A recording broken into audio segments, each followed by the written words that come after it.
बिस्मिल्लाहिर्रहमानिर्रहीम, अस्सलाम वालेकुम। आज एक नए टॉपिक के साथ doctor Hamid Awan from Hamid Awan and associate dental clinic Hyderabad. अच्छा, मसूड़ों से जो खून का आना है तो वो बहुत कॉमन है हमारे पेशेंट्स में। उसकी कुछ एक वजूहात हैं। एक तो जो सबसे बड़ी वजह है ना वो एज है।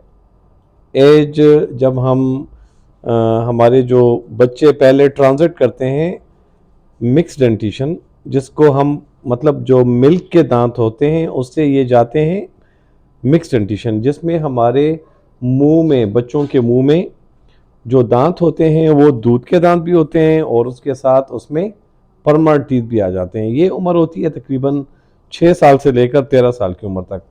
तो उस साल, इन सालों में जो दांतों में कैविटीज होती हैं या जो नए दांत आ रहे होते हैं, तो उनकी वजह से जो गम्स को ट्रामा मिलता है, एक क्रॉनिक इरिटेशन जो गम्स को होती है, तो उसकी वजह से फिर ब्लीडिंग होती है।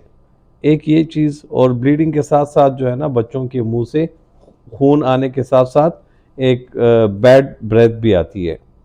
उसके बाद जब बच्चे 13 ईयर्स की एज में चले जाते हैं तो हमारे पास हार्मोनल चेंजेस शुरू हो जाती हैं। हार्मोनल चेंजेस क्या हैं? जिस तरह जो बच्चे हैं वो एडोलिसेंस की तरफ जाते हैं, उनकी ग्रोथ फास्ट हो जाती है, तो उनमें जो हार्मोन्स हैं, जो सेक्सुअल हार्मोन्स जिसको हम कहते हैं, जिससे हमारे जो सेकेंडरी सेक्सुअल कैरेक्टर्स सामने आ जाते हैं बॉडी में, तो उसमें ना सिर्फ बच्चों की ग्रोथ होना शुरू हो जाती है, बल्कि उन हार्मोन्स का जो टारगेट टिश्यू होता है वो गम्स होता है।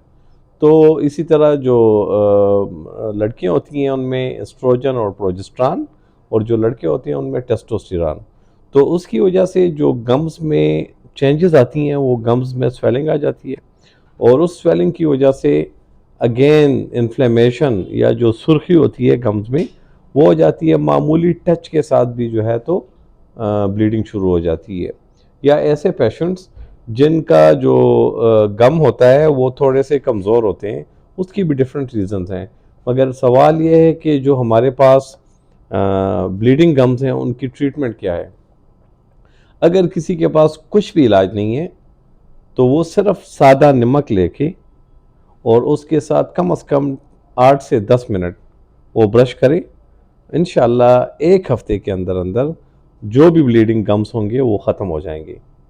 और अगर एक बंदा अप्रोच कर सकता है, अपने डेंटिस्ट के पास जा सकता है, तो इन एजेस में जो भी जो सोर्स ऑफ इरिटेशन होती है गम्स को, डेंटिस्ट उसको साफ करके, जो अक्सर औकात कैलकुलस और प्लाक होता है।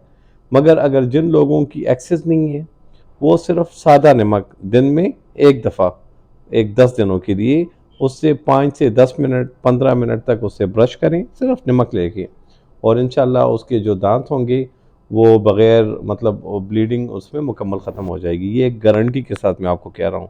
और आप लोग जिसको भी ये प्रॉब्लम है और डेंटिस्ट अवेलेबल नहीं है, तो वो सादा नमक के साथ उसको ब्रश पे डाल के 10 मिनट्स डेली, एक हफ्ते से लेकर 15 दिनों तक, और इंशाल्लाह उसकी ब्लीडिंग का मसला बिल्कुल ख़त्म हो जाएगा।